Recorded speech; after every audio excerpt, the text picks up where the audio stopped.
सोलापूर गुन्हे शाखेची मोठी कारवाई. जुना पुणानाका संभाजी महाराज पुतळ्याजवळ संशयित हालचाली करणाऱ्या तरुणाला अटक करण्यात आली आहे. त्याच्याकडून 6,80,000 रुपये किमतीचा 34 ग्रॅम MD ड्रग्ज जप्त. आरोपीचे नाव रुपेश थडसरे, वय 34, राहणार शेळगी, फौजदार चावडी. पोलीस ठाण्यात NDPS कायद्यान्वये गुन्हा दाखल. आरोपीला पोलीस कोठडी.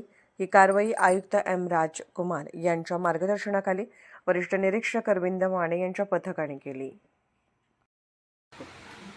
सोलापूर शहर पोलीस आयुक्तालय हद्दीमध्ये अंमली पदार्थ विरोधी कारवाई करण्याच्या अनुषंगाने PSI मोरे व त्यांचे पथक पोलीस सिपाई युवराज गायकवाड यांना मिळालेल्या खबरीच्या अनुषंगाने काल दिनांक 29/7/2026 रोजी सकाळी सापळा रचून आरोपी नामे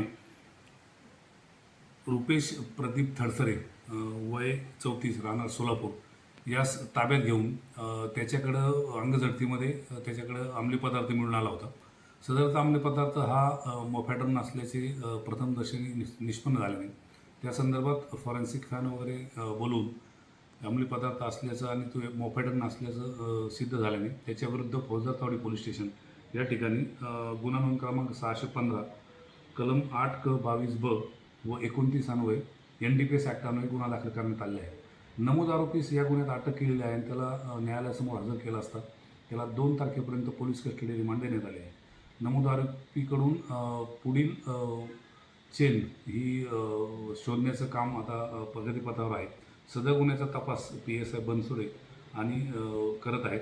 सदरची कारवाई माननीय पोलीस आयुक्त M. राजकुमार, माननीय DCP crime Ashwini Patil madam, माननीय ACP क्राईम दिलीप पवार यांच्या मार्गदर्शनाखाली PSI मनोज मोरे, त्यांच्या तपास पथकातील पोलीस हवालदार बापू साठे, पोलीस कॉन्स्टेबल युवराज गायकवाड, सुभाष मुंडे, सैपन सय्यद, रामेश्वर साखरे, धीरज सतपुते, अभिजित पवार, शंकर याळजी, बाळू काळे व मच्छिंद्र राठोड यांनी केली आहे.